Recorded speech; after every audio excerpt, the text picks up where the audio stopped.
I'm Beth Ewen, Editor-in-Chief of Franchise Times, talking today with Michael Apt. He is the CEO of Huddle House. And Michael, the segment that you're in, family and casual dining, can be a tough one, and it has been tough for a lot of brands, but you seem to have really found your niche. Talk about some of the things that you're doing to be able to succeed in that niche and how you see it. Has it been tough? Yeah, I think the restaurant industry is tough in general for everybody. There's more competition and there's more units out there that are always taking share from each other. And our segment has been a little bit challenged over the years. But I think at Huddle House we've found a niche, which is developing our business in small towns where I don't want to let the cat out of the bag here, but we don't. A lot of competition doesn't go necessarily. They're looking for larger sites in metro areas that are more developed. We've got a 54-year history of going in small towns. 70% of our restaurants are in D counties with populations of 40,000 or less. So we think it's the small town environment and the type of atmosphere that we have, which is we're a chain, but we don't really feel like a chain. We feel like a hometown restaurant, and we serve very home-style comfort foods, and we think that helps us differentiate.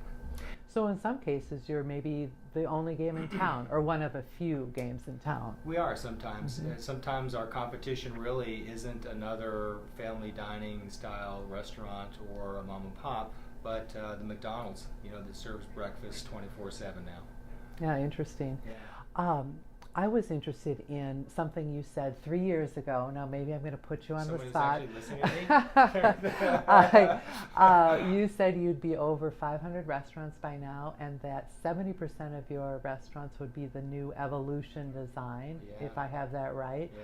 So how'd you do? Well, we're not quite at 500, but we've done a great job of remodeling our system. So over 4 years ago, about 7% of our restaurants reflected our Evolution image. And I'm happy to say that today we're at around 55%, and by the end of the year we should be close to 60% or so.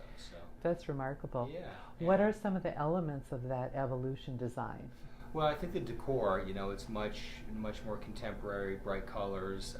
We changed some of the equipment on the production line. We're adding heated pass-throughs in the restaurants to make sure that the product stays hot as it gets to the guest. In some situations, we add some seating as well. But it's really just a more current environment, and the remodel, it feels good. We've gone from 20, 25, 30-year-old restaurants that haven't been touched in that long to a much more current design. And so the remodeled restaurants are achieving about a 30% increase versus the base restaurants in terms of average unit volume. So it's giving a nice return to our franchise partners. Well, and that speaks for itself, doesn't it, when you try to sell them on doing the Evolution Absolutely, design. Yeah. That's pretty remarkable. We have some company restaurants, so we put our money where our mouth is, and we remodel our company restaurants as well. So we can't just ask them to do it, we have to do it ourselves. No, very nice. That's great. I'm talking to Michael Apt with Huddle House, the CEO, and I'm Beth Ewen with Franchise Times.